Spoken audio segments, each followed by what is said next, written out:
Frères et sœurs en Christ, que Dieu vous bénisse puissamment dans le nom de Jésus-Christ. Exhortons nos frères et sœurs sur l'entité satanique qui est appelée Satan. Cette entité qui se nourrit du péché. Cette entité qui se nourrit, sa nourriture, c'est le péché. Lui et ses agents, les démons, leur nourriture spirituelle, c'est le péché. C'est une entité qui n'a pas de pouvoir. C'est un esprit qui n'a pas de pouvoir véritablement, mais il est nourri par le péché. C'est le péché qui le fait grandir, c'est le péché qui le fait grossir, c'est le péché qui le fait vivre. Que le Seigneur Jésus-Christ vienne au milieu de nous pour nous édifier au nom de Jésus-Christ. Amen. Job chapitre 2, frères et sœurs. Job chapitre 2, versets 1 à 3. Je lis pour la gloire de Dieu. Un autre jour, les fils de Dieu vinrent se présenter devant l'Éternel et Satan vint aussi au milieu d'eux pour se présenter devant l'Éternel. Les fils de Dieu vinrent vers l'Éternel et Satan vient aussi au milieu d'eux pour se présenter devant l'Éternel. Au verset 2 est écrit, l'Éternel dit à Satan, d'où viens-tu? Satan répondit à l'Éternel, je parcouris la terre et de m'y promener. L'Éternel dit à Satan, as-tu remarqué mon serviteur Job? Il n'y a personne comme lui sur la terre, c'est un homme intègre et droit. Il craint Dieu et se détourne du mal. Satan ne peut pas approcher ce genre d'homme qui craint Dieu et se détourne du mal. Et il promène sur la terre, comme la Bible dit, il rôde comme un lion rugissant pour chercher qui il dévorera. Mais sa force, il le prend dans le péché. Mais quand tu intègres et que tu crains Dieu, il ne peut pas s'approcher de toi. Tant que tu ne lui donnes pas une ouverture, une possibilité, une opportunité de pénétrer, il ne peut pas te toucher, surtout quand tu as la voûte et la protection de Dieu autour de toi. Comme Job ici craignait Dieu, il était intègre, Satan n'avait pas accès à lui. Le nom de Satan veut dire accusateur. C'est un esprit qui est là pour accuser les élus de Dieu, pour accuser tous ceux qui veulent plaire à Dieu, pour les détourner de la véritable mission qu'ils ont reçue de Dieu. Il est là pour détourner ceux qui veulent suivre le véritable chemin qui est la vie et la vérité. C'est le but de cette entité. Il a été créé, son service, c'est de nuire, c'est de détourner les gens de la vérité et de les conduire vers le mal. C'est pour ça que cette entité a été créée. Il n'a aucune force et sa force, il le tire dans le péché, dans l'iniquité. Ici, il se promène sur la terre pour regarder qui il va accuser, qui il va conduire vers le mal. Si tu lui donnes une ouverture, il rentre et il t'accuse et il te conduit dans le péché.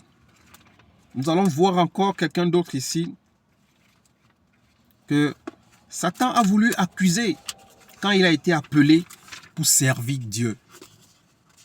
À chaque fois où tu es appelé à être un fils, à servir Dieu, à faire la volonté de Dieu, cette entité qui est Satan l'accusateur va vouloir t'accuser afin que Dieu ne se souvienne pas ou il ne te ramène pas dans son plan parfait de te sauver.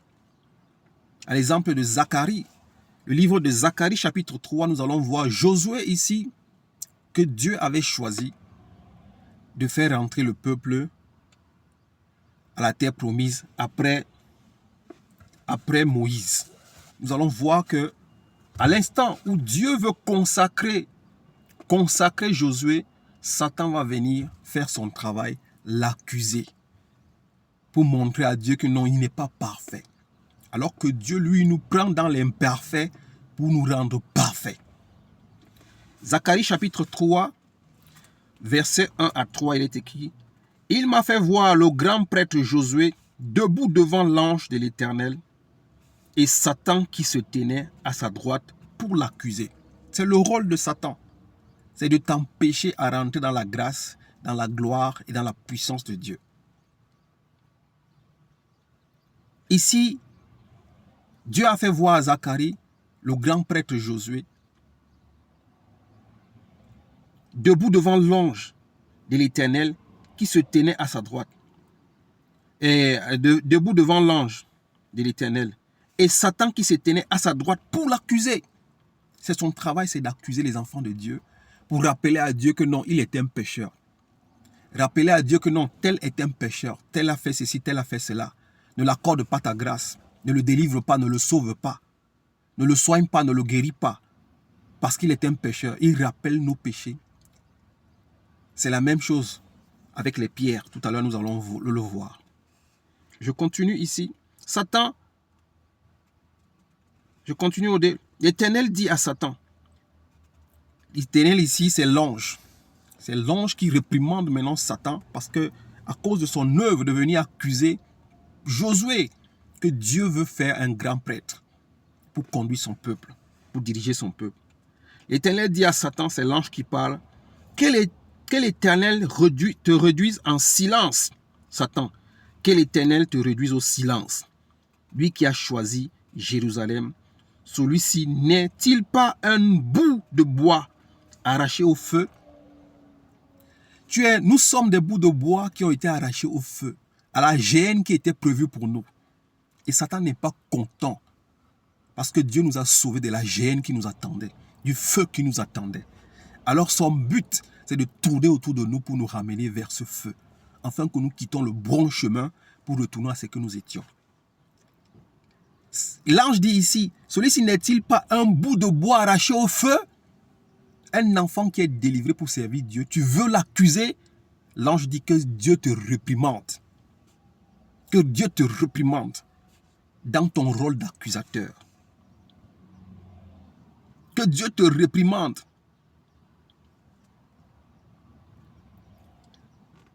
Je lis, c'est que Dieu te réduise au silence, lui qui a choisi Jérusalem. Celui-ci n'est-il pas un bout de bois arraché au feu? Or, Josué portait des habits sales et se tenait debout devant l'ange. Quand Dieu veut te ôter les habits sales pour te mettre des habits de fête, les habits de gloire, Satan vient à t'accuser pour dire que non, c'est un pécheur, il a fait ci, il a fait ça, il a fait ça. C'est le rôle de Satan. Il n'a pas de force. Quand il voit que Dieu veut te sauver, Dieu veut t'enlever les vêtements sales, Dieu veut te laver, Dieu veut te purifier, il veut te faire rentrer dans sa grâce, dans sa gloire, Satan vient t'accuser. Luc chapitre 22, frères et sœurs, il n'a pas de force. Il se nourrit du péché. Et quand tu quittes le péché, ça l'énerve. Il est mal à l'aise. Il est tourmenté parce qu'il s'est dit, voilà un qui a échappé à sa bergerie. Voilà un qui a échappé à l'enfer. Luc chapitre 22. Luc chapitre 22, versets 31 à 32. Luc chapitre 22, versets 31 à 32, il est écrit, frères et sœurs, je lis pour la gloire. Le Seigneur dit, Simon, Simon, Satan vous a réclamé pour vous passer au crible. Mais moi, j'ai prié pour toi, afin que ta foi ne disparaisse pas. Et toi, quand tu seras revenu à moi, affermis tes frères. Simon, Simon, Satan vous a réclamé. Ici, l'apôtre Pierre n'était pas encore totalement converti, parce que nous allons voir, quand on arrête Jésus, il va renier Jésus. Mais à cause de cet acte, Satan l'a réclamé. Il l'a accusé en disant à Jésus, tu vois, il n'est pas fidèle. Il n'est pas fidèle à toi. Mais le Seigneur Jésus dit, j'ai prié pour toi, afin que tu ne perdes pas la foi. Et quand tu seras converti, il dit ici, quand toi tu seras complètement converti, j'ai prié pour toi pour que ta foi ne disparaisse pas. Et toi, quand tu seras revenu à moi, affermis tes frères. Le rôle de Satan, c'est d'accuser les élus de Dieu. C'est de les empêcher de rentrer dans le royaume. Alors quand tu l'empêches, tu fermes les portes, les fenêtres, quand il ne peut pas entrer dans ta vie, frères et sœurs, il commence à rôder autour de toi. Ça l'énerve parce que tu n'ouvres pas une porte pour le permettre d'entrer et de t'accuser. Jean chapitre 12, verset 31. Jean chapitre 12, verset 31, il est écrit: c'est maintenant qu'a lieu le jugement de ce monde. C'est maintenant qu'a lieu le jugement de ce monde. C'est maintenant que le prince de ce monde va être jeté dehors. Frères et sœurs, ce verset nous montre que Satan, nous avions lu Job chapitre 2, Satan avait l'accès vers Dieu pour aller nous accuser. Mais maintenant, il n'a plus cet accès pour accuser les élus de Dieu. Il ne peut plus nous accuser, il n'a plus l'accès. Il ne peut plus rentrer dans la présence de Dieu. Pourquoi il ne peut plus rentrer dans la présence de Dieu? Parce qu'à la mort de Jésus-Christ sur la croix, cette entité a été jetée par terre. Il ne peut plus monter dans les cieux où se trouve Dieu pour entrer dans la présence de Dieu. Si vous connaissez quand Dieu a voulu tuer Achab, il a demandé aux esprits mauvais qui et comment ils vont faire pour le faire tomber dans le piège. Satan avait également cet accès de rentrer dans la présence de Dieu quand les anges allaient donner des rapports à Dieu. Mais Jésus-Christ dit, ici c'est avant la mort du Christ, avant son sacrifice à la croix. Il dit, c'est maintenant qu'a lieu le jugement de ce monde. C'est maintenant que le prince de ce monde va être jeté dehors. Satan n'a pas été jeté dehors au commencement de la vie, de la genèse ou de la terre. Satan a été jeté dehors où il ne pouvait plus avoir accès à Dieu, au sacrifice de Jésus-Christ. Quand le Seigneur Jésus-Christ a donné sa vie sur la croix, c'était la fin. C'est ce jour qu'il y a eu combat au ciel. Les anges ont combattu avec les démons et Satan et ses démons ont été jetés par terre. Et où ils sont ici sur terre aujourd'hui. Et aujourd'hui, il n'a plus cet accès. Il ne peut plus accuser les élus de Dieu. Tout ce qu'il fait maintenant, c'est de rôder autour de nous, chercher une faille pour nous dévorer. Mais il ne peut plus aller accuser un enfant de Dieu comme il accusait Zacharie, comme il pouvait aller accuser Job, comme il pouvait aller accuser les autres dans le temps, avant le sacrifice de Christ. Mais depuis que Christ a donné son sacrifice, il nous a lavé, il nous a sanctifiés, Satan ne peut plus accuser les élus de Dieu. Il n'a plus cet accès. Son rôle maintenant, c'est de rôder comme un lion rougissant, cherchant qui il va dévorer. C'est tout ce qu'il peut faire. Il n'a pas de force. Tant que tu ne pèches pas, il ne peut pas te pénétrer. Tant que tu ne pèches pas, il ne peut pas te toucher. Quand tu ne pèches pas, il ne peut pas te tuer ou te rendre malade. Au verset 32, il dit, je relis, c'est maintenant qu'a lieu le jugement de ce monde. C'est maintenant que le prince de ce monde va être jeté dehors. Et moi, quand j'aurai été élevé de la terre, j'attirerai tous les hommes à moi. À la mort du Christ, 3 jours après, il a été élevé, il est rentré dans sa gloire. Satan est tombé. À la mort, Satan a été jeté. Le Seigneur Jésus-Christ est dans sa gloire, à la droite de Dieu le Père, où il intercède pour nous. Quand nous péchons, nous demandons pardon, il demande au Père pardon. J'ai été sur terre, je connais comment la chair est faible. Il a péché, pardonne. Pardonne, Père, c'est notre Fils. Mais Satan ne peut plus venir t'accuser. Il n'a plus le droit, il n'a plus l'accès. Au verset 33, il est écrit, par ces paroles, il indiquait laquelle mort il allait mourir. Par ces paroles-là, en disant que c'est maintenant qu'a lieu le jugement, il indiquait comment il va mourir et comment est-ce qu'il va monter dans sa gloire pour devenir notre avocat auprès du Père. Satan n'a plus de pouvoir sur toi, mon frère, ma soeur. Il ne peut plus t'accuser comme il accusait nos frères. L'accusateur de nos frères n'a plus de pouvoir de t'accuser de rentrer devant la présence de Dieu parce qu'il a été jeté sur terre et notre Seigneur est assis à la droite de Dieu où il intercède pour nous. Gloire soit rendue à Dieu d'avoir un tel avocat puissant, grand, fort. Apocalypse chapitre 12. Apocalypse chapitre 12, que Dieu soit loué. Apocalypse chapitre 12, verset 10, frères et sœurs. Il est écrit ici: puis j'entendis dans le ciel une voix forte qui disait: maintenant le salut est arrivé, ainsi que la puissance, le règne de notre Dieu et l'autorité de son Messie. En effet, il a été jeté dehors, l'accusateur de nos frères et sœurs, celui qui les accusait jour et nuit devant notre Dieu. C'est la gloire de Dieu. La Bible déclare ici: puis j'ai entendu une voix forte, un ange qui déclarait, qui disait: maintenant le salut est arrivé.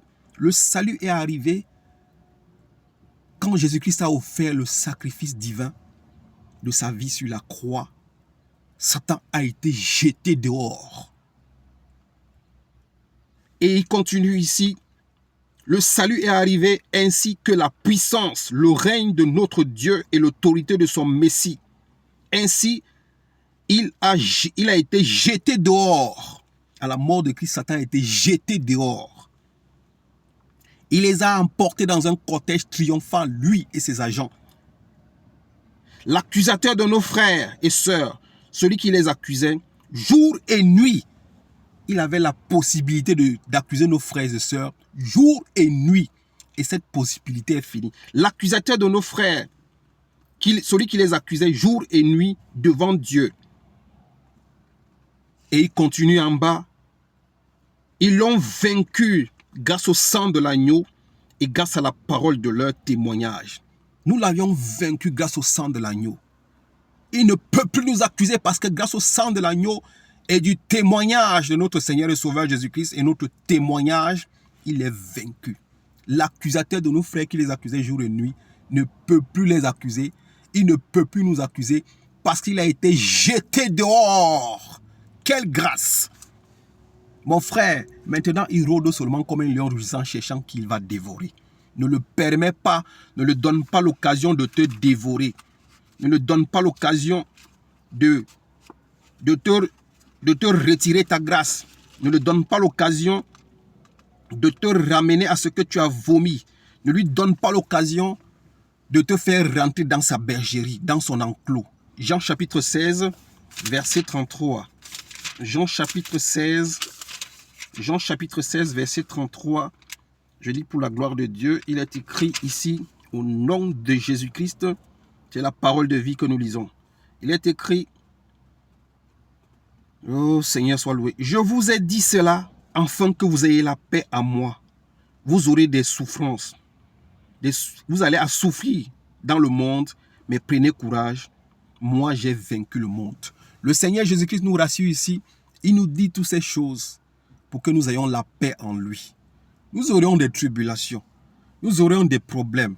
Il y aura des souffrances. Mais gardez la paix en Christ, car il a vaincu le monde. Tous tes problèmes, toutes tes situations, tout ce que tu traverses, Christ a vaincu tout cela. Garde ta paix en Christ. Au nom de Jésus-Christ. Nous pouvons également lire le livre de 1 Jean. Frères et sœurs, 1 Jean. Que Dieu soit loué pour sa parole de vie. Gardons la paix en Christ. C'est en lui que nous avions la paix. C'est en lui que nous avions la force. C'est en lui que nous puisons notre énergie. C'est en lui que nous avions la vie. 1 Jean chapitre 4, verset 4. Il est écrit, 1 Jean chapitre 4, 4, il est écrit: vous petits enfants, vous êtes de Dieu et vous avez vaincu ces prétendus prophètes.